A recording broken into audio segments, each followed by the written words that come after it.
இல்லையே காக்கை கூட தூது போகுமே. காதல் ஜோதி புகைவதில்லை, காதல் என்றும் குற்றமே பார்ப்பதில்லை.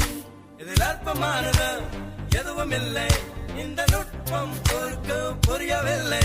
வானும் மண்ணு மாறியே போகும், காதல் என்றும் வாழுமே.